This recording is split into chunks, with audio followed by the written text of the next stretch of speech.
Thank you. What's next, please? Next is a report of the clerk. The agenda for the November 8th, 2016 joint public meeting of the City Council and the Housing Authority was posted on Friday, November 4th, 2016 on the bulletin board outside City Hall. The item before you is Director of Community Services and Parks regarding status of program planning for the fiscal year 2017-18 CDBG, ESG, and Home Annual Action Plan.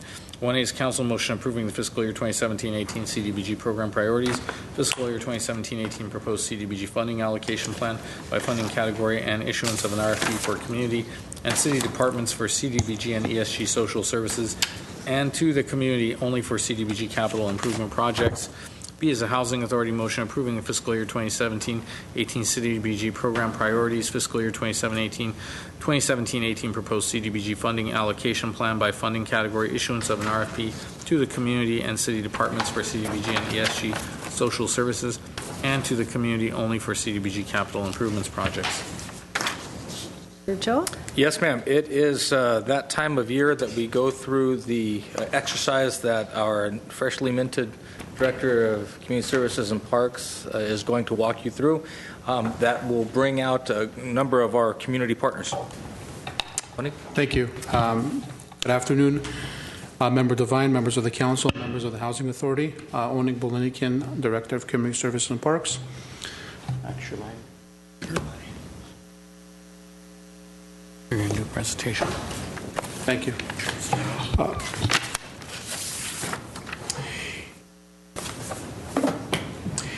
Each year, the City of Glendale receives a formula entitlement funds from the Department of Housing and Urban Development, known as HUD, to administer community development, housing, and homeless programs in our community. The City is charged with developing an annual plan for the use of these funds, consistent with a 5-year strategic plan called the Consolidated Plan.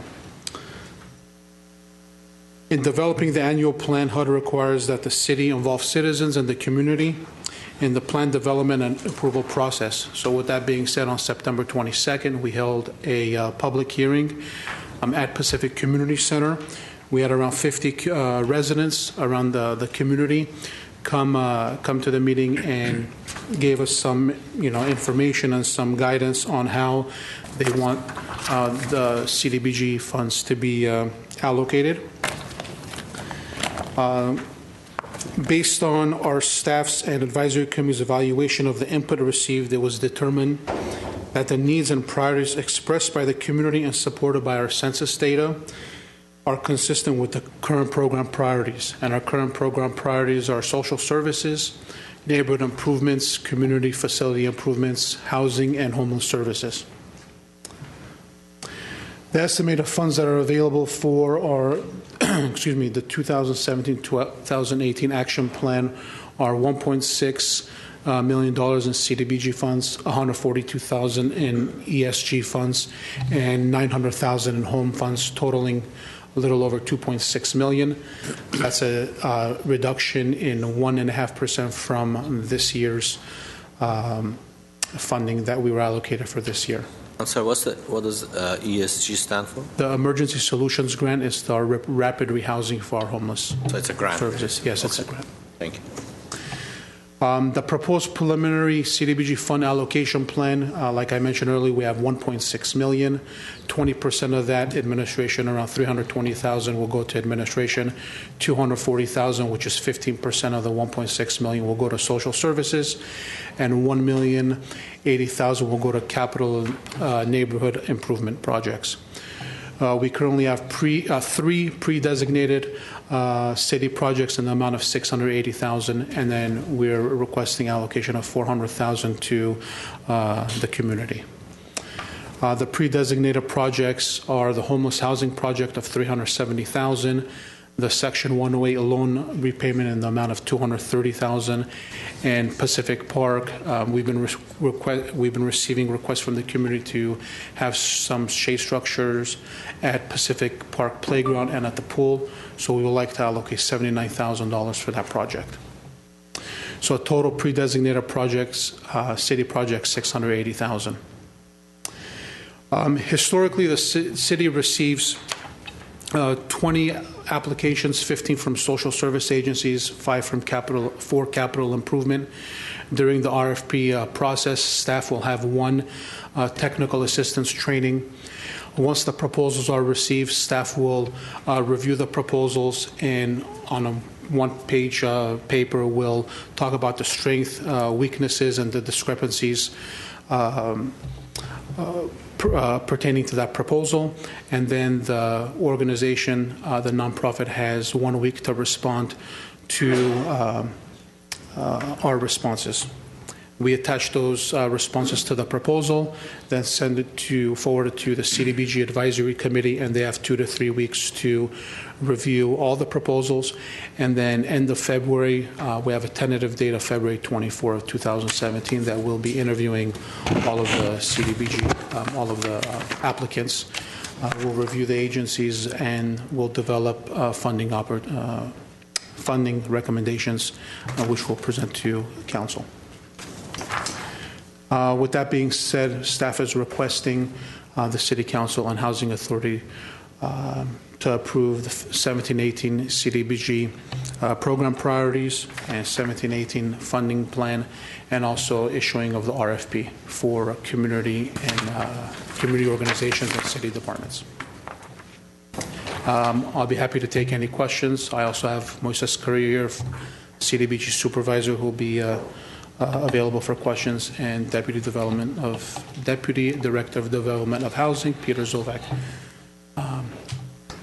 to answer any questions. Thank you. So I'll open up for my colleagues for questions, comments. A couple of questions and maybe a comment as well. At the public hearing that we had, or public participation that we had, the housing was one of the most important issues that was discussed. Am I reading this report correctly? That the housing, the rental market? Yes, housing, the rental market, affordable housing, newer housing, multi-family housing rehabilitation, and so on. Okay, because I think that's a regional issue as well. And on a SCAG level, in the SCAG region, there's almost 700,000 units short in only SCAG's region. So I think we need to pay a close attention to housing. And shortage of housing is creating another issue, which is crowding. 2 or 3 families live in the same house, and that creates another issue for the neighborhoods. So I'm glad to see that the community has the same concerns that the council does. So thank you. Okay. Anyone else? Councilmember Najarian, anything? Just briefly, it's a very broad set of priorities, and some obviously are less expensive than others. So is there a general evaluation criteria as you go through that you want to serve the greatest number of people with a particular dollar of funding? And does the number of, we talked about housing, we could maybe build, you're going to end up with how much, 400,000 to distribute? 400,000 for capital projects. Capital. For if a nonprofit agency wants to renovate their one of their halls or so we could save system. up several years of that 400,000 all for one project and build some housing for, let's say, a dozen or 2 dozen people, and those are the people that would be affected by that. On the other hand, doing particular improvements spread out over a wider area in terms of wider number of projects could impact much greater number of people. Is there an evaluation factor that you instruct the commission to take no, it's into just account? it's just the percentages available that HUD will require us to spend. But I do think a lot of that analysis is a function of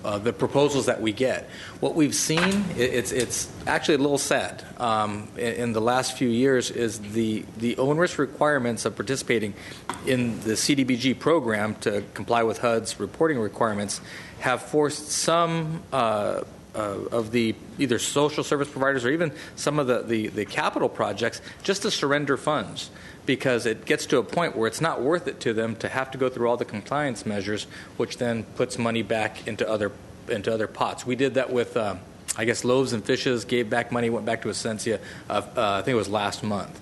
So do you affect more people with a given proposal? That analysis is really done by the committee as we get those proposals in. But I tell you make an excellent point in terms of the affordable housing. Part of this is the home funds that are coming in, those $900,000. So the council has set up this 8-point plan, the first point of which the amendment to the joint just cause eviction ordinance will come back in December. But by the good work that this housing authority has done, you have bond money that will be made available for low-income housing, affordable housing. You have the 20% of the loan repayment that will come in. You have program income. It's about 16, and actually over the next 4 to 6 years, depending on some of the program income, depending on the home funds that we're asking to effectively be banked for the time being, it's closer to $22 million over the next 4 to 5 years. And so what we'll be asking council to do early next year is to do something similar to that you did with the DIF funds and say, okay, give us those broad strokes of where do you want this money to flow and how do you want it to flow. Council was very effective 4 years ago in saying when we had a chunk of home funds and the remainder of the old redevelopment funds, let's put some money into first-time or the first-time home buyer. Let's put some money into acquisition rehab. Let's put some money into rental assistance, and we were able to execute that. So you'll have that opportunity really as we were contemplating the beginning of next year to do just what you're describing. Just want to add one other issue that on SCAG level, every city has the issues that we have. When we build an affordable housing project, us as council members representing our constituency, we want to allocate those units to residents of Glendale first, but by law we can't do that. That's discrimination. I think every city is facing the same thing, and there's a big push on a state level to change that maybe somewhat, and I think we need to get involved in that sooner than later, because every time we have an affordable housing project, like I don't want to name them, but we wanted to prioritize and give it to the residents of Glendale first, and I think this would be a good opportunity for us to help them. That's a point well taken, because there's an element of fairness that's there. There is a nearby city, adjacent city, that is going through the same type of analysis that we went through this past summer looking at affordable housing. They have done, by their own policy directive, have done a fraction of the housing that you all have done over the last 5 years. In that vein, if you are being very conscientious and earnest about creating affordable housing, then it seems that there's a good argument to be made that you should then be able to direct how that housing is allocated to the people that are in the community. So to the extent that we would advocate for such legislation and change the law, that would be something that we could focus on. Thank you. And I have some commentary. Thank you, Madam Mayor. So I'm looking at the funding allocation plan, and it seems that total amount for CIP projects is $400,000. Of that amount, $370,000, which would otherwise be used for code enforcement in South Glendale, is now being set aside for a potential homeless housing project. $230,000 goes towards loan repayment, and of the $400,000, only $79,792 goes towards an actual CIP project, which I don't know if that makes you happy. It doesn't make me happy, that's for sure. And I understand that the loan's a loan, we got to repay that, and I do understand that in the past we have, for whatever reason, used the lion's share of that money towards code enforcement in South Glendale, and we're not doing that anymore. And I think that's the right way to go. When I was on CDBG, and I was on CDBG for 4 years, it was always a note to our annual report to council: why are we doing this? Can we please not do this? Because it makes no sense. Already the funds that are being allocated are so minimal that taking such a huge chunk out and directing towards what should otherwise be budgeted from the general fund just makes no sense. Anyway, so we've sort of fixed that problem. I understand the housing issue, and I understand the homelessness issue, and we're setting this aside for that purpose, but let's say in a year or 2 or 3, there is no need. Glendale can't demonstrate the need to allocate all these funds that have been set aside for specifically a homeless project. What can we not do with those monies? Those monies would dissolve back into the CDBG program, but they are today capital dollars. They would have to be repurposed as capital dollars. So they would go through an RFP process like this for community groups to submit projects, but they wouldn't be lost. They would flow back to those nonprofits to apply for. And so to your point, the county has its homelessness initiative on a regional basis. City of LA is doing its thing. And so we're trying to craft this bridge strategy, if you will, for the next 18 to 24 months to see where all of those issues land. And as you say, if $370,000 isn't going to make a bit of a difference in a larger, more regional scale, but it would make a difference to the points that have been made here at the dais to some of our nonprofits. Those dollars would flow back, and you would control that. Okay, and so let me ask another question: Why is the entire 370 going towards set aside for homelessness housing project? Given the fact that what's left over at the end of the day is only roughly $80,000 towards a CIP project. Could we not split that amount in a way where more monies are allocated towards? I'm sure we've got a lot of social services entities in Glendale that have CIP needs, right? Some of them. How many applicants? How many people? Or do we not know? We're setting this money aside. We don't know who's going to apply. Right? We usually get around 5. So we have 400,000 allocated to next fiscal year for CIP projects. 400,000. Of that, only 79 will actually go. No, 400 additional.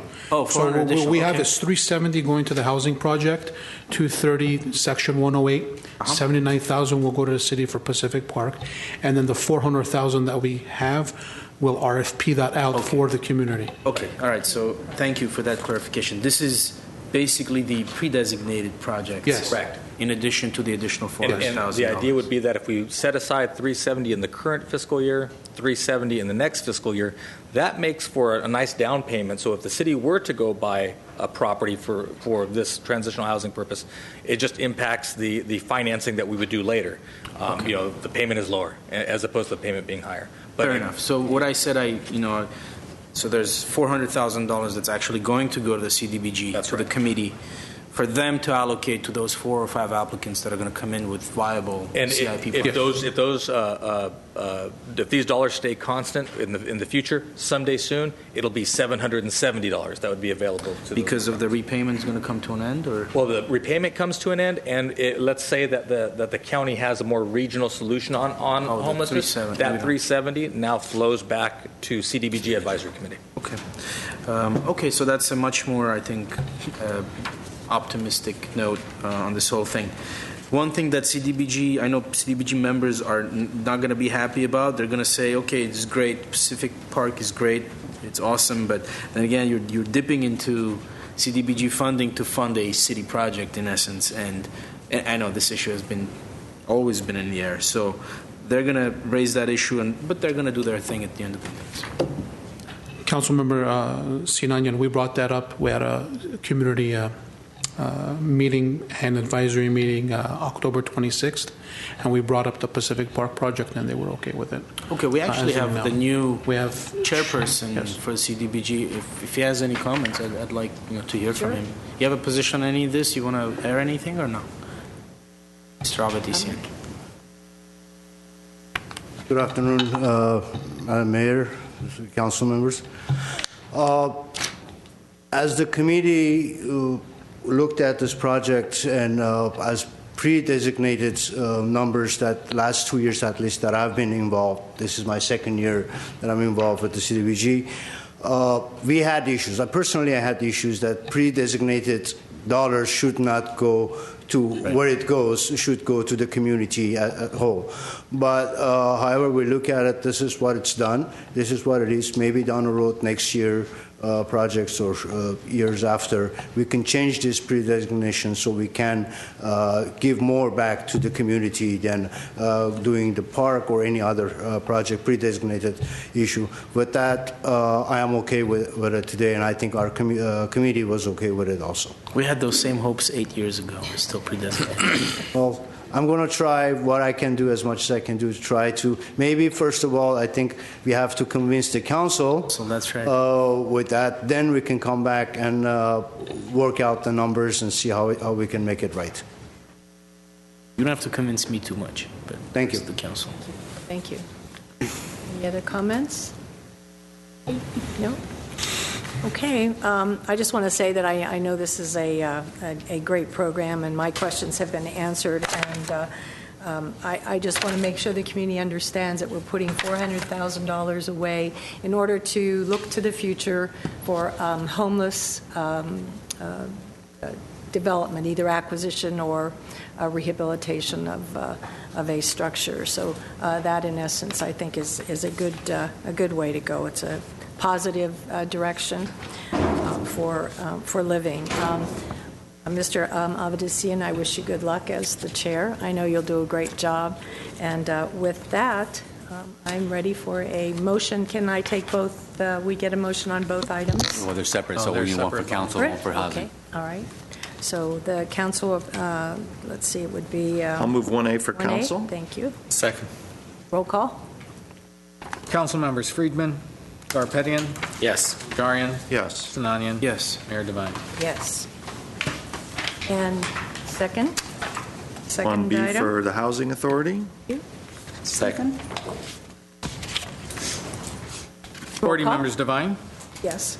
Friedman, Garpetian, Yes. Kelly, Yes. Najarian, Yes. Brazian, Yes. Chair Sinanian. Yes. Next item? Next item, we need motions to adjourn for both bodies. Okay. For council? Second. And for Housing Authority? To for Housing Authority? Second. And we are adjourned. Thank you. Thank you.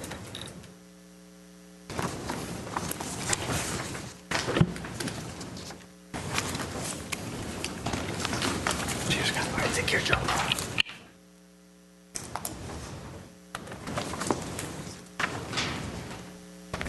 Mr. Mayor and Ready? Chair, we are ready. Okay. Madam Mayor, sorry. Okay, I'd like to call the joint meeting of the Glendale City Council and the Glendale Economic Development Corporation to order for this November the 8th. Roll call, please. Councilmember Friedman, Garpetian, Yes. Najarian, Here. Sinanian. Here. Oh, yes. Mayor Devine. I knew what you were going to say. Peter. Did I say yes? I meant here. It's quite all right. It's okay. Board members Friedman, Garpetian, Here. Najarian, Here. Sinanian, Here. Chair Devine. Here. Next item. Next item is the report of the clerk. The agenda for the November 8, 2016 joint public meeting of the City Council and Economic Development Corporation was posted on Friday, November 4, 2016 on the bulletin board outside City Hall. Before you is the Director of Community Development regarding Business Expansion Grant Program. 1A is council motion approving Business Expansion Grant Program guidelines. B is a council motion authorizing Economic Development Division to enter into an agreement with Amphitheater Theater in an amount not to exceed $40,000 for business expansion costs. C is a council motion authorizing the Economic Development Division to enter an agreement with Brew Yard in an amount not to exceed $40,000 for business expansion costs. D is council resolution improving Government Code Section 53083 report to commence with agreement with Butterscotch. And E is a council motion authorizing the Economic Development Division to enter an agreement with Butterscotch in an amount not to exceed $200,000 for business expansion costs. Thank you. Mr. Ochoa? Yes, ma'am. This is a rather exciting afternoon. Several years ago, when the Economic Development Corporation was established, we wanted to seed it with opportunities to help put in place a program that would grow economic activity, that we could make well-placed investments and have those investments yield benefit not just to the city but to the overall economic environment and vibrancy of the city. So we have the inaugural Business Enhancement Grant Program before you, and it's only fitting then that we have Tamar Sad making her inaugural presentation to the City Council and Economic Development Corporation as she is the staff person assigned to this program. So with that, Tamar, would you come on up? Well, shall we kind of break a champagne bottle over you or anything? You know? Wait, let's see how she does. Go ahead. No pressure. I have high hopes. I have high hopes. Thank you. That Hello, Mayor Devine and members of council. I am here today to bring forward a business grant program for your consideration. Since the dissolution of redevelopment, Glendale has remained committed to new and innovative ways to positively impact the city for residents and businesses. Through economic development programs, City Council has demonstrated commitments to assist and support the expansion of job opportunities, stimulate economic development, improve the physical environment, and implement, assist, and support development activities. In March 2012, the City Council took a major step to reclaim the importance of proactive economic development by amending Glendale Municipal Code 2.30. The amendment was both a policy statement on the significance of economic development and a framework for restoring economic development authority to the city.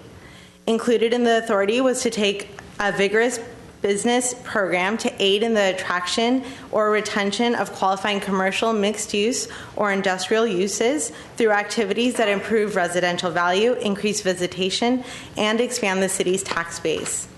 The next step in this ordinance is to implement a specific program and respective guidelines, which leads to the introduction of the Business Expansion Grant Program. The grant program is aimed to help current and incoming businesses expand to maximize the public good. Through major private investment and minor public assistance, these businesses will contribute greater sales tax revenues, make major investment in infrastructure, create more jobs, enrich Glendale with unique opportunities, and most importantly, serve as a catalyst for additional business growth. This is the next generation of incentive programs following ones geographically specific to the Arts and Entertainment District and San Fernando Creative Corridor. Those programs, which focused on exterior facade improvements and some infrastructure improvements, went away with redevelopment funding.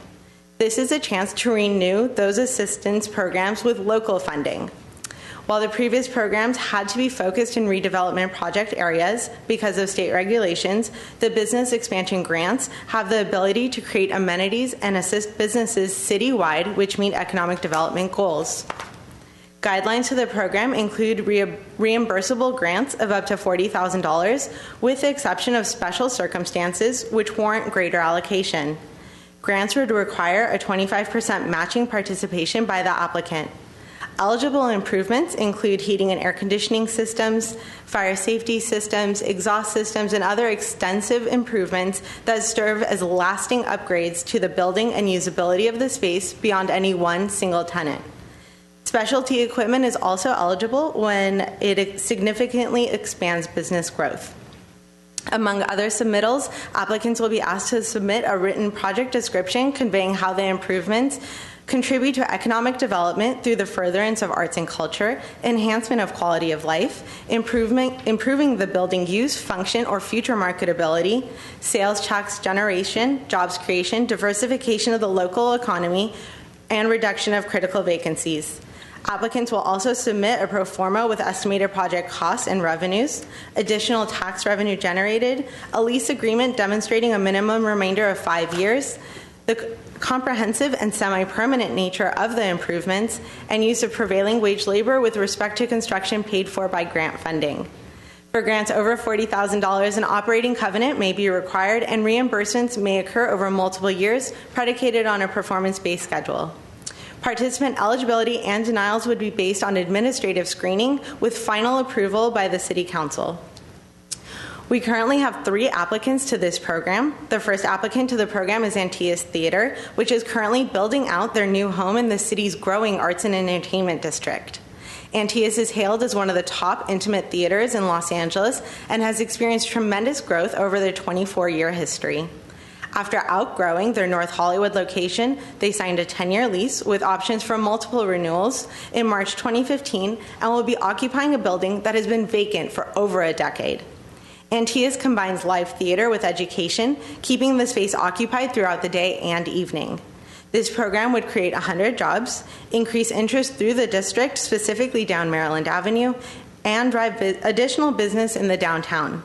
With 207 days of rehearsal, 197 days of performances, and 137 days of classes, Antaeus will also be a big driver of employees and patrons to the downtown. Antaeus has already invested almost $1.9 million and is requesting $40,000 for their HVAC system. This will permanently improve the building, which has been chronically vacant for over 10 years. As a nonprofit, the grant will allow Antaeus to focus funding on other improvements in the building for their cultural and educational hub, which aims to provide enrichment through the arts. Our second applicant is Bruyard Beer Company. Bruyard opened in Glendale in December 2015 as Glendale's very first and currently only microbrewery. Co-owners Sherwin and Kirk are ingrained in the Glendale community and have plans to grow their small business here. Bruyard has invested over $500,000 and is requesting $40,000 to be used on specialty equipment, a bright tank, a uni-tank fermenter, and an automatic keg washer to help them expand. This new equipment will be used to actually double the volume of craft beer and therefore sales Bruyard produces and add a total of 9 jobs. Glendale's current 18-hour city initiative includes the attraction of breweries. As the craft beer market grows in Southern California, Glendale wants to offer the same amenities as found in other regions. Breweries are family-friendly versions of the traditional tavern, and as a product that can be widely sold and consumed, Glendale-branded beers further the city's goals of marketing to and attracting new individuals and businesses. Craft beer really is all about that locally made flavor. So Bruyard proudly brands and markets itself as a Glendale-made product on their tap handles, t-shirts, social media, and glasses. Since Bruyard's opening, LA Weekly has dubbed the area the San Fernando Craft Beer Corridor, which expands past the borders of Glendale on both sides. The marketability and name recognition has led to the application of 2 additional breweries currently in the city's conditional use permit process, with even more eyeing the area. This expansion would not be possible without the grant's assistance. Our final applicant is Butterscotch Restaurant, which is proposed to be located in the legendary towers at 300 North Central Avenue.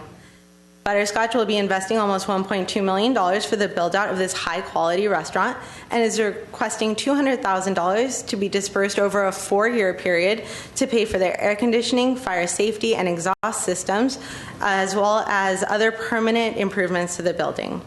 The Butterscotch brand has been specifically developed to cater to the recent boom of millennial and Gen X households in downtown Glendale with a bar-forward, patio-centric, upscale, fine casual dining experience. Offering contemporary California cuisine with a strong Southern influence, Butterscotch will offer a mix of traditional seating and lounge seating and will be operating for dine-in and delivery for breakfast, lunch, and dinner and late-night hours, plus a curated brunch experience on weekends. Butterscotch will be operated by the Angelino Hospitality Group, which operates LA Hotspots, the Hudson, and the Churchill. The city is seeking operators which add to the 18-hour city initiative to round out Glendale's downtown, and a restaurant of this caliber would enrich the north end of the downtown, which is currently hungry for such amenities and is currently not as populated by pedestrian activity as the rest of downtown.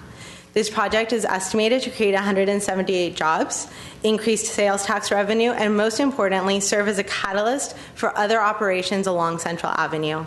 This project would not be financially feasible without the grant support from the city.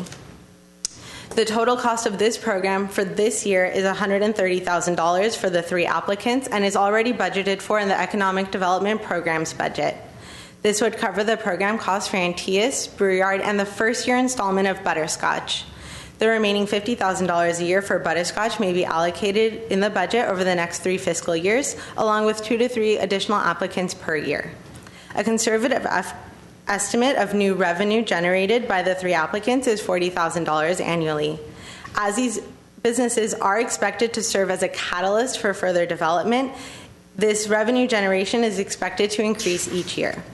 10-year projections for this investment from direct and indirect sales tax, property tax, and synergistic growth is $580,000. The majority of this estimate would be from the restaurant. While theaters do not charge sales tax on tickets, theaters and their associated classes and performances produce new visitors to the downtown. Nationally, arts attendees spend an estimated $25 per person per event in the surrounding community as a direct result of their attendance. This is outside of the ticket cost. Local businesses that cater to such audiences, such as restaurants, taverns, and retail, reap the rewards of this economic development activity and produce new sales tax for the city. It is important to note that this was a chronically vacant location, so all indirect sales tax and interest to this area would be a net positive for the city. Breweries themselves are not high sales tax drivers either, because products sold wholesale to other businesses are not charged sales tax. Local breweries do sell to local restaurants and taverns. About 35% of Brewyard's annual distribution sales come from sales to other Glendale businesses, and so the sale of Brewyard beers at the restaurant and tavern level provide opportunities for cross-promotion and capturing new sales tax there. A use tax is applied to larger breweries and may be applied as the brewery grows. The fiscal benefit from breweries really comes from marketing, tourism, and new interest in their associated tap rooms, which do charge sales tax. As seen in other regions, such as San Diego and Denver in Colorado, it is a clustering of breweries, tap rooms, and taverns that really synergizes growth and creates not only a destination regionally, but also for tourists. We have an opportunity to facilitate the establishment of this growth here in Glendale, opposed to the neighboring communities along the craft beer corridor. Aside from sales tax, these new developments all generate increased property tax fees associated with their build-outs, and most importantly, citywide business growth. This concludes my presentation on the business grant program and the guidelines and our three applicants. Our three applicants are also here in the audience if you have any specific questions for them, or I'm happy to answer any questions you may have. If I may ask, very nice presentation. Just right before you got to the end of talking about the breweries, you mentioned the amount, I think, of revenue they're going to bring to the city, and you mentioned $40,000 per year.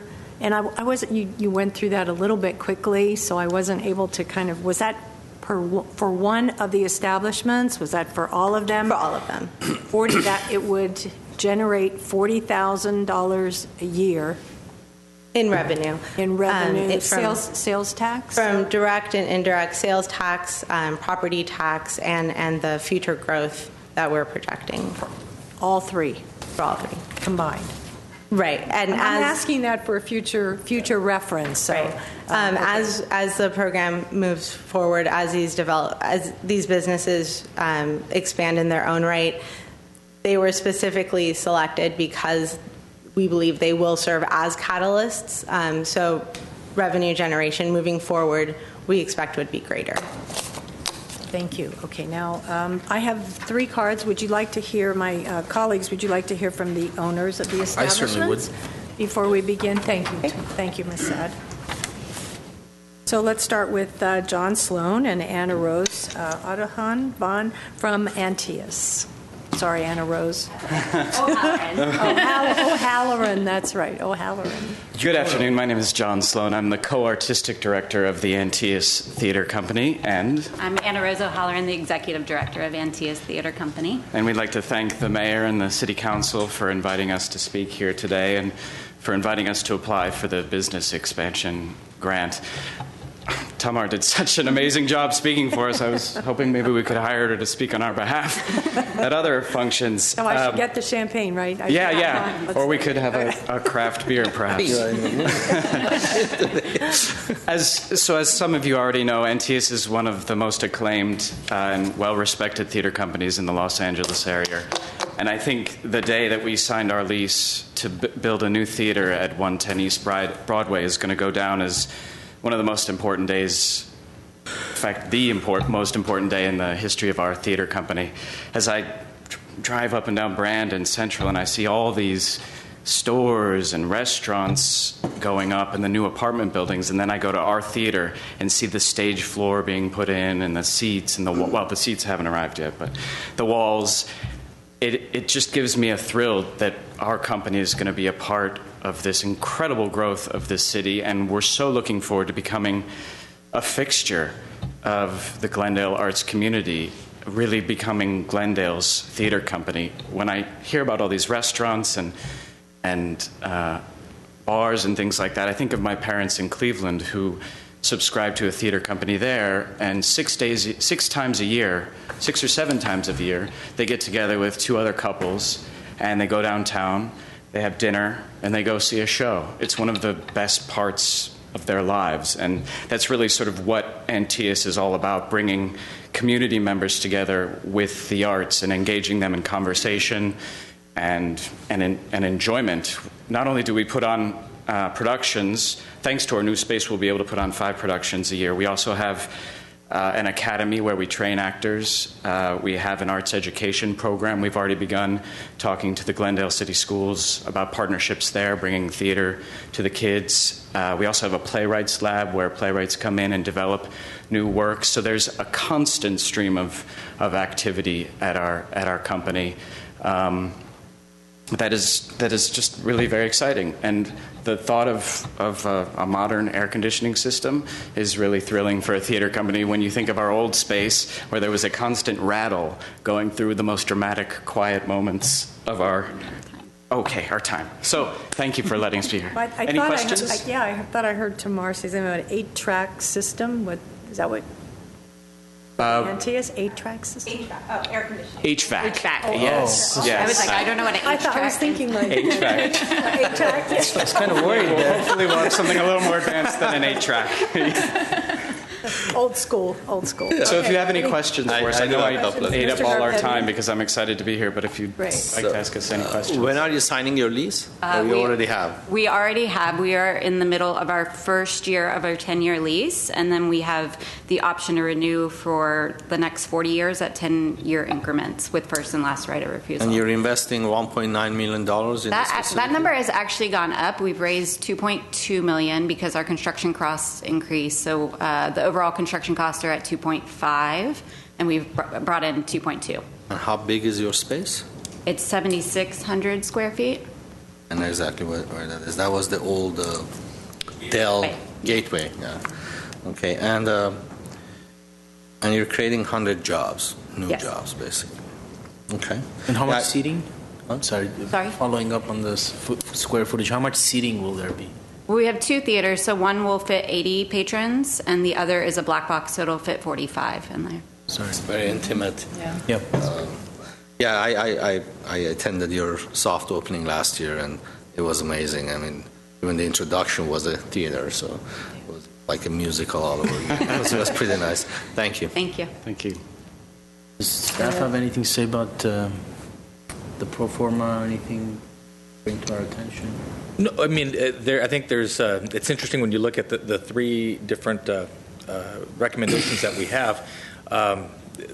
The idea that the economic development factor for Antaeus is it's a little more tangential, but it's elemental to the arts and culture district. People are going to come to this destination, and then they will spend that money around. So to the extent that it's the $40,000 version of this program, that seems to be suitable, and it fits. You'll hear, I'm sure, from the folks at Brew Yard, where there is a more direct, but also still somewhat indirect at the same time, revenue generation model where sales tax plus the sales tax that emanates from the activity. And then lastly, you're going to hear from Butterscotch, where it is almost entirely focused on the operation that is not there today, and then whatever happens ancillary to what is now a little bit of a dead zone. So we are very comfortable in our recommendations of all 3 of these. We wouldn't be bringing them to you if we hadn't vetted them and think that they will. I think the term that Tamar used is catalyst. We're looking to catalyze. We're dropping pebbles in 3 different parts of the city and looking for those ripples to expand. Any other questions for the? Thank you very much. Thank you. Can't wait. Kirk Nishikawa from Brew Yard.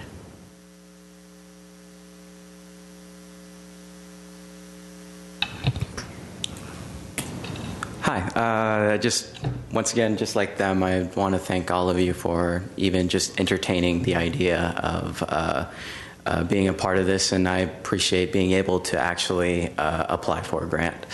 I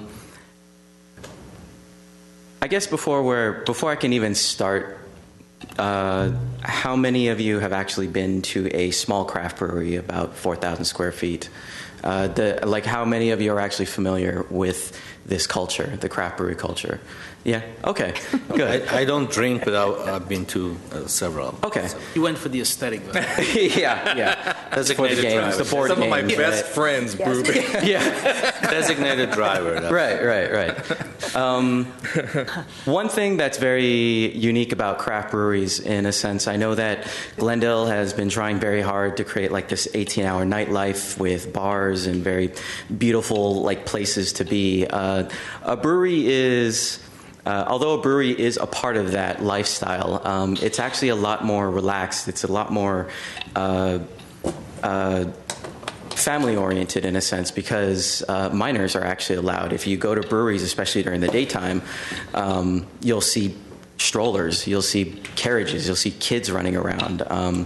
And when you really look at the overall demographic, it's actually kind of shifted toward 30s to 60s, in terms of what they expect from a place where they can drink kind of in peace without too much rowdiness going on. We also have minimal tap hour. Our hours are minimal, where we're not staying open super late to kind of invite sort of the more questionable crowds. Like we're allowed to stay open only till about 11 o'clock. We open at 4:30, 1 o'clock on the Saturdays. It's kind of a really nice setup for me, just because it's safer, it's more predictable, but you can still have people enjoy themselves with alcohol and with beer. It's not. It's definitely something that I would say that a brewery in itself is a very special thing for a city, and you have no idea how proud we are to be the first full distribution brewery in Glendale's history. It's also somewhat of a burden to us in the sense that we are trying so hard to make you guys proud. But what makes breweries so special is that not only can we create revenue in our tap rooms, our first year was actually quite phenomenal from what I was expecting, but from what I hear from tap rooms half our size, we could triple that. And then there's also the avenues of distributing. Although the city doesn't get a ton of money directly from that, it's like a marketing scheme where our beers with Glendale, California are all over the city, even the state, even the country, depending on how big we can get. So. Comments, questions? Question, Mr. Najarian? how are you? Were you on the radio the other day? Yeah. Excuse me? Were you on the radio the other day doing an interview? Yeah, actually. Oh, was that either Careth 101 or? I heard you somewhere. Yeah, actually, You mention Glendale a lot in those interviews. Yeah, especially after what we might be doing in a few moments. Yeah, we were on a quick radio commercial. We were actually on KCAL 9. Good. So be sure you plug the city. We always do. Good. We are actually very, very, this is our first version of our shirt, but actually all the shirts we have now actually say Glendale, California on it. All the coasters we have say Glendale, California. All our tap handles, we're very proud of our city. Okay, next question. Are your gallon jugs refillable, or are those one use only? Our 64-ounce growlers that we do have, they're totally refillable. Okay. You can also bring in your own growlers as long as all the labels are covered from other breweries that you may bring in from. Because my son was telling me that it's refillable. I go, what are you talking about? And so the next thing I want to do is I'm very excited that the moniker of the San Fernando Craft Beer Corridor has been laid on this road. I'd like to move that we get rid of the Creative Corridor name, and this is more hip. Probably is, yeah. I'll leave that to my colleagues to mull that over, but I think it would certainly support your business and get people thinking about. Oh yeah, actually that was their whistle as they come down San Fernando. So definitely, in our very first article we were in LA Beer Week, when we actually just found the spot. I don't know if I could take full credit for it, but I did say the term San Fernando Road craft beer corridor, because when you look at it, there's so many, like you have Eagle Rock Brewery, one of the first brewery, the first brewery here in modern times. Then you go further up, you have Glendale Tap, which is a phenomenal craft beer place, and then you have Golden Road, and then you have us. And so I just foresee this whole place, and actually Tamar has been working on it, like very diligently to see if we can kind of fill in a couple more breweries. And the greatest thing about breweries is that, yes, it is competitive, but we do better in clusters. Like it's more of a attraction, like from people out of the city that go there. I mean, the craft brew scene has done wonders for cities like Torrance and Long Beach, and you can't throw a rock without hitting a brewery now, and then everyone goes down there. I mean, if you said, yeah, let's go down to Torrance, I mean, that statement, 5 years ago probably wasn't really in anyone's, vocabulary yet. So good. Okay. And this grant will allow you to buy equipment that will increase your supply or ability to produce? Yes. In simplistic terms, yes. More importantly, though, it allows me to be more aggressive right now. Because right now, I'm kind of assuming we're at 70% capacity with our tanks.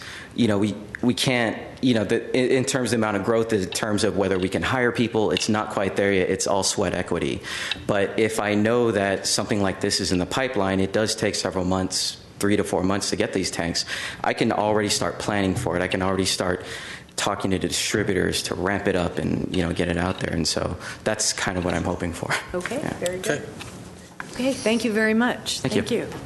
And our next speakers, I don't know if all three of you want to come up or just one of you. I have Sorji Soni, Dilip Bhavnani, and Brandon Hawkins. Good afternoon. I'm Surjit Soni. Nice to meet you. Thank you so much for the opportunity to be before you. Let me introduce my partner, Dilip Bhavnani, who is also the principal or a majority owner of the restaurant, Butterscotch. And Brandon Hawkins is with us. He's from Angelina Hospitality, and they're the curators of the restaurant and designers of both the flavor and the experience, and can share more details about it. If you allow, let me take just a minute to tell you about how this all came about and why we think this is a very important decision. We were at the starting block as one of the first projects to go out to break ground in the downtown core as the industry and the housing market were tanking.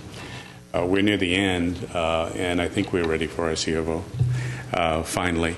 But for us, going in with a development product at that time on Central in California was a challenge. There was really nothing going on along the Central corridor. And I actually bemoaned that we don't have more retail being developed along Central. And we felt very strongly that our position at the corner of California and Central gave us an opportunity to create a destination product that is going to bring people to Central and give them a chance to recognize the tremendous opportunities, beauties, and businesses that operate there. So I think this is a good move, and this was a very big challenge for us as we struggled with candidates for leasing. We knew we wanted a restaurant there. We knew we wanted that to be adjacent to and functioning integrally with our public space, which houses our 2 very large 6-foot by 12-foot monitors with custom-developed art of underwater photography that's interactive and allows people to cause effects on the art. And we felt that for the public to really appreciate and enjoy this art, they need an environment that accompanies that services their needs. So we created for this space the notion of having a wonderful restaurant there that would be open early in the day, go late in the evening, would be a meeting spot for locals. And as we began to build our building and develop our little community of 80 units and live work and commercial spaces, what we began to see is that, in fact, there's a huge need, because we've got 170 units across the street from us. We've got 330 just to the north of us. We've got Altana that's come on. We've got all of these, and we've got about 1,000 units to the north of us and another 1,000 units to the south of us, a block away, 2 blocks away on the outside. And what's missing in this area, we've got a wonderfully developed Brand Avenue, And we've got great restaurants and businesses that draw in that direction. Very little is drawing on the other side to Central. So when, in my many conversations with Vince in economic development and business development, we had talked about what ought to go into that iconic corner that we've got and how best to use it. We kept explaining the difficulties we were having trying to find a restaurateur that could go in there. The cost of a build-out in restaurants is extremely expensive. And even though we had the advantage of ground floor shell, that we were doing in a new construction building, it still is very expensive. But with this grant, it brings it within reach, and we've got commitment from our restaurateurs and our operators that they feel we can do this now with the help that the city is providing. And we really look forward to a very positive, what we hope will be an iconic destination for people in Glendale. I'll turn it over to whoever you may have questions for, either myself or Brandon, with respect to what the restaurant really is going to be like and what kind of food. Got questions about? Well, I thought I saw homemade pasta in one of the slides. Is that, am I right? Almost everything that they've done is sinful. So I'll let you turn to the director of sin. Hello, Madam Mayor, council members. Thanks for having us here today. To answer your question directly, that was actually Chef Stephen Trujillo, who works at the Churchill. He worked for Chef Thomas Keller for multiple years from Bouchon Beverly Hills and then French Laundry, and has helmed a number of restaurants. We retained him recently, and he came on to the Churchill. So we've recently revamped the menu there. He will have a lot of influence and oversight in the development of the full menu at Butterscotch as well. But we really pride ourselves on integrating ourselves into the community and producing food that isn't necessarily pretentious. We want to do something that's accessible and familiar, but do the best versions of that food that we possibly can. So, everything from really well done burgers to handmade pasta to slightly more elegant dishes. One of the pictures up there was the pasta nero, which is handmade pasta with the black clams that we source locally here in California. So yes, very a big emphasis on locally sourced ingredients and food that the community will find both accessible and desirable. Thank you. Questions? Yeah, so you are going to invest $1.2 million in this restaurant overall and creating 178 jobs? That many people work in a restaurant? That comprises both the temporary and the full-time labor that goes into developing the restaurant. The restaurant, I suspect, will have full-time staff around 60, I think. Yes, both of our restaurants currently that operate in West Hollywood, the Hudson and the Churchill. Depending on the time of year, there is a little bit of seasonality to it, but we have between 60 and 80 employees on staff at any given time. We also pride ourselves in compensating our employees very well with full compensation packages. We do provide health care for our full-time employees and really do our best to be great employers. And to answering on the rest of that, the balance of the staffing that's indicated is involved in during construction period, as well as vendors supporting the business locally within the city, because we intend to buy as much locally as we possibly can. I appreciate that. Comments? Questions? What's the price point of your restaurant? It varies depending on the service. For breakfast, I think we're looking for a total ticket price somewhere between $15 and $20, which is a little bit nicer, a little bit more upscale than some of the competition now currently. For dinner, we're looking at an average ticket closer to $30, and that includes beverages and food.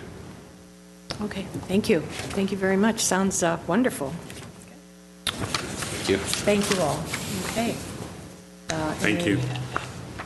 Any other comments? I have a question. I have questions to staff, but I'm happy to have Mr. Pettingo. Thank you. One quick question. So for the restaurant, there are $50,000 a year for 4 years, but the other two applicants get $40,000. That's it, right? That's correct, sir. The restaurant with the larger amount that is somewhat outside the bounds of the original program would be secured by an operating covenant. Sure. So they have to operate in order to trigger the annual payment by the city. And on the other two, it is done, as you saw, on a reimbursement basis. On Brew Yard, because there are real assets, we would secure those assets. There is a significant aftermarket for the equipment that's being purchased. Very little is new. It's all recycled post original market.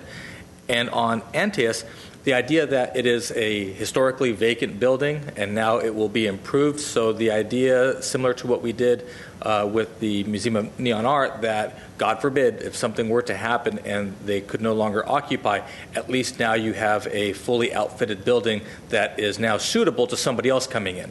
So the city or the corporation is intending to expend these dollars as safely and as wisely as possible to get downstream benefits should the worst occur. Yeah, what I like about these three applications is that they have, they're investing a large amount of, millions of dollars in their businesses. So we are helping them out, unlike some of the other applicants that we had in the past. But that's not a problem. But this, I like the idea. So if I can ask Mr. Ochoa, so this is a grant. We're giving this money. This money is not going to come back to the city. The concept is that ostensibly it is repaid through an improvement revenue generation. Revenue generation. In the case of Antaeus, it's going to be improvement to the building, and of course, all the public benefits that we also recover. That one is probably more a focus of policy, that the council has said we want that activity.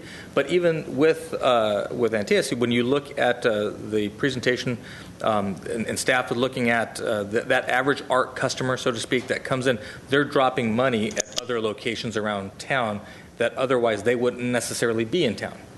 Right. We're looking at these catalysts.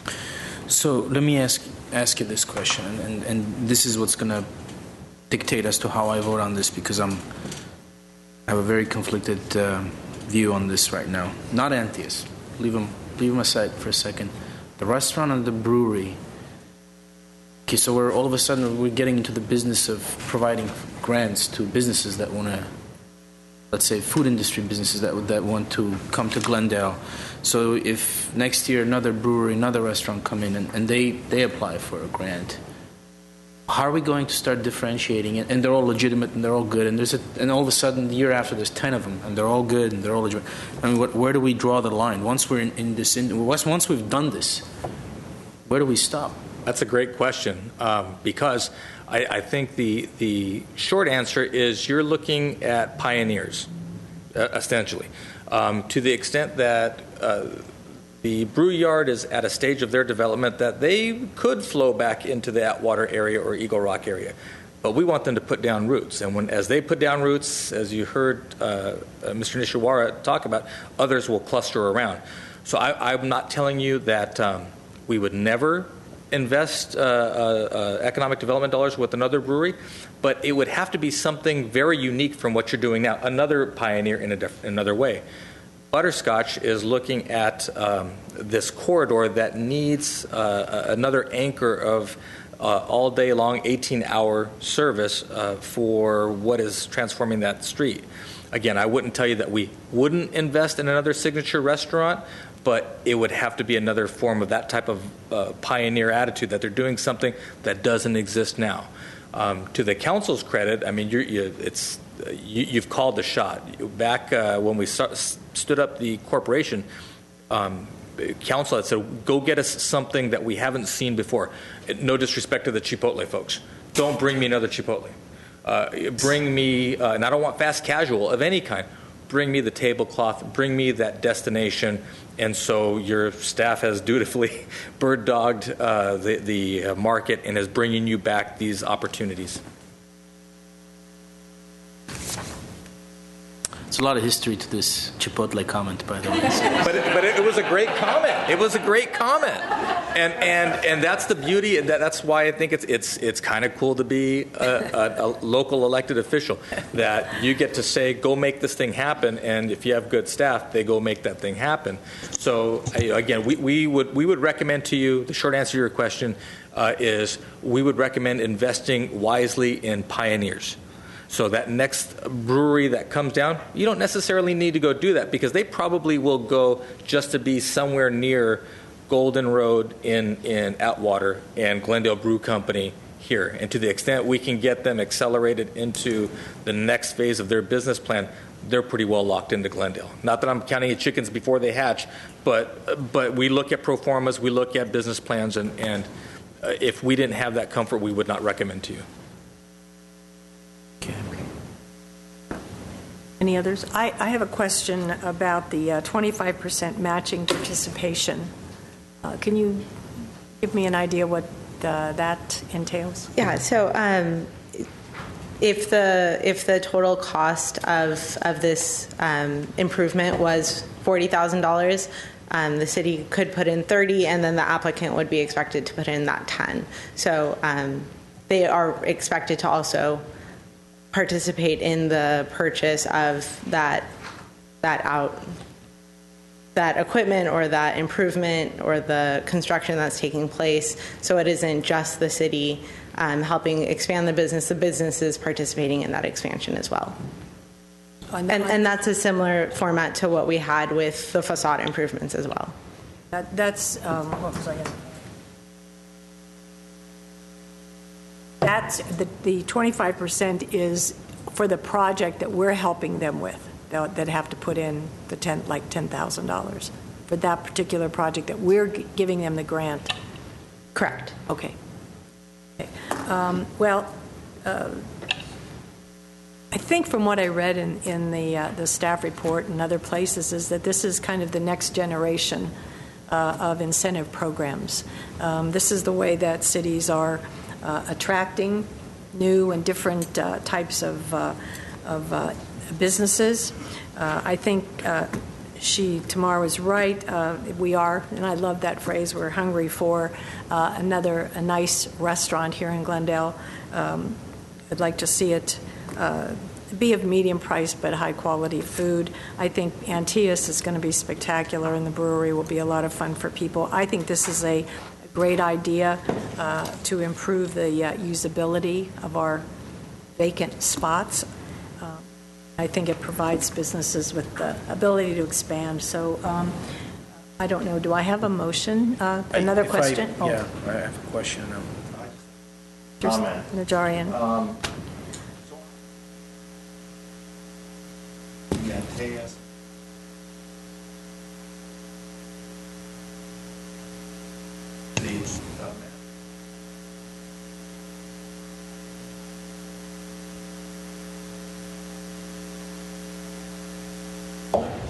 In the event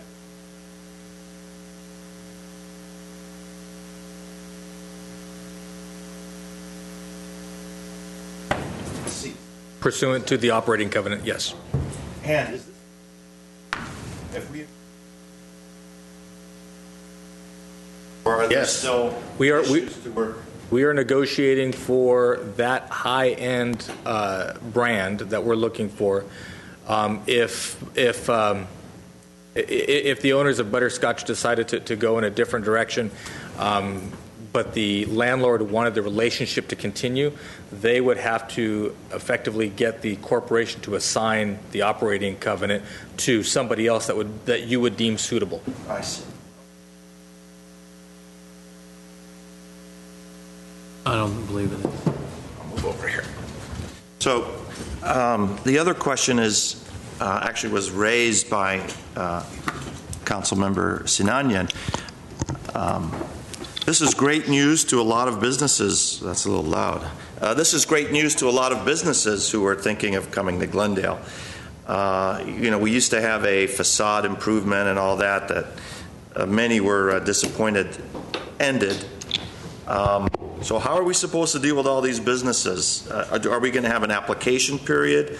Is this going to be a rolling budget item? I mean, how can we manage all that? Because people are going to hear about this, and they're going to be knocking down our doors, and we have to, I think, create some order in the process so we can direct them the proper way, and they don't have unrealistic expectations in locating their business here or in obtaining a grant from the city.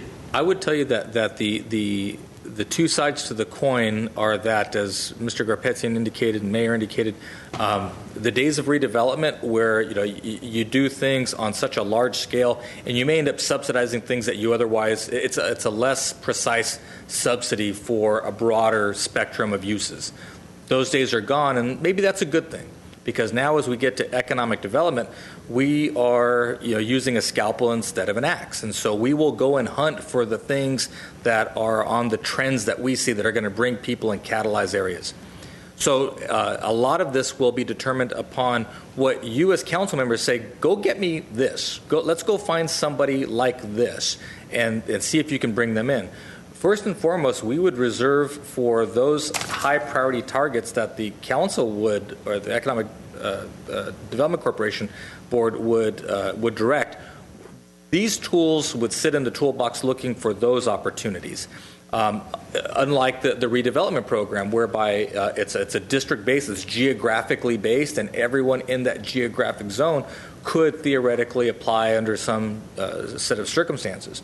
We want to go hunting for that which we believe is going to improve Glendale in some way, as determined by you. So, yes, I think we'll get folks coming in and saying, I want this, and we certainly take unsolicited offers. But I think the question is going to be, why is this somehow different than something else? If a convenience store came in and said, hey, I want a grant program, well, are we hunting for a convenience store?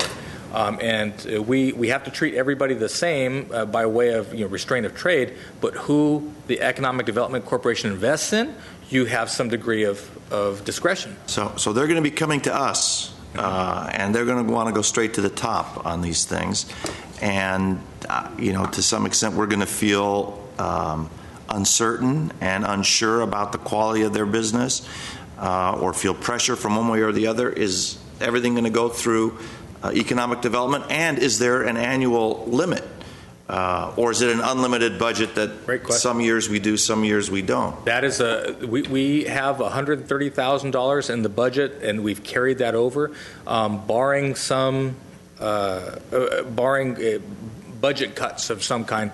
We would continue to carry that over. Now, if the council said we're on a very upward slope on economic development income, and you want to increase that budget, by all means you can as part of your budgeting authority. But I would venture a guess we're going to stick around 130 based on the other needs that the city might have. You might want to move some of that money out of economic development and move it someplace else, right? So I think you have that latitude. The folks, Tamar's team that she's a part of, those will be the people that you throw the applications towards, and they will vet. But I would submit to you that if a business comes to you and you as Economic Development Corporation Board members say, tell me the story. Tell me how this is different than anything else that's out there. Tell me how you're a catalyst. Tell me how you're going to bring and grow business around you. That's a tough question for folks to answer, and at least that makes them think before they say, hey, I want to go fill out that obligation or fill out that application and stand before you, because they have to submit their financials. They have to go through the public scrutiny that these folks are going through, and a lot of folks don't necessarily feel comfortable doing that. So there is a check and balance that is there, but I would encourage you to be economic developers yourself, and as you get those calls, throw them over. I think one other way in looking at these issues is that if you come to Glendale and tell me I'm putting $2.5 million, investing $2.5 million in your business, and you're asking for $40,000, and we want that use in here, that's how you can pick and choose between different applications. They all have their own funds invested first, then we are investing with them, very small portion. Like with the Antheus is like 1.5% of what they're investing just to help them out. And we went after them. We wanted them in Glendale. The high-end restaurant, what was this? This is really a nice title. It's very, very creative. Upscale, fine, but yet casual. This is a very fine title. So, it's if we wanted a upscale restaurant on Central, and the space is there, and they're investing $1.2 million, $1.3 million. They're asking $50,000 a year. I would go that route, and that's how we can pick and choose between different businesses. And also, we have to also put it out there that how much budget do we have every year, so we don't have unlimited funds for every other business that's coming in. And it depends who it is. I mean, maybe we can borrow from some of our enterprises and fund somebody else that we really want in Glendale. So I think that's the way I would look at it if it's my fund, if it's my money. So I think what I'm hearing is that we need to put parameters of some sort on a change like this or a motion like this, so that in the future, businesses that come in will know exactly where we are, how we're doing this. If there's a cap on it. Well, right now the cap is 40, and that's why Butterscotch has its own operating covenant that secures it as opposed to the others. So based on the direction given previous, I think you have that there. And to Mr. Garpetian's point, yeah, when you have to put your money up too, that is a self-regulating factor for a lot of businesses. It really is. Councilmember So if I Sinani? may, thank you. And my position is different from my colleagues. I'm going to talk about Antaeus first, and this will be very short. I don't know that I need to explain too much about why Antaeus I'm going to treat differently, because it's art, it's performing art, it's something that we need to be involved with promoting as a matter of public policy all the time, especially in an outfit as prestigious as they are. It's really not a business enterprise, not in the sense that they're out there to make they're not going to be on the New York Stock Exchange anytime soon. So we're helping them out because we really want a first-rate performing art troupe in Glendale. So I'm going to support Antaeus being in Glendale and support this grant. With respect to the brewery and the restaurant, I'm very excited about you being in Glendale. I will be very happy. I'll be patronizing you. I'll be encouraging everyone to patronize you. But at the end of the day, I'm not convinced that the city of Glendale should be in the business of giving out money to restaurants or breweries. I appreciate the explanation and the reference you made to Chipotle. I understand that was a sort of a way saying that you've been pushing us to bring restaurants, and we're bringing you a restaurant. And that's good. And restaurants should come to Glendale because of everything that Glendale has to offer, and we have a lot to offer.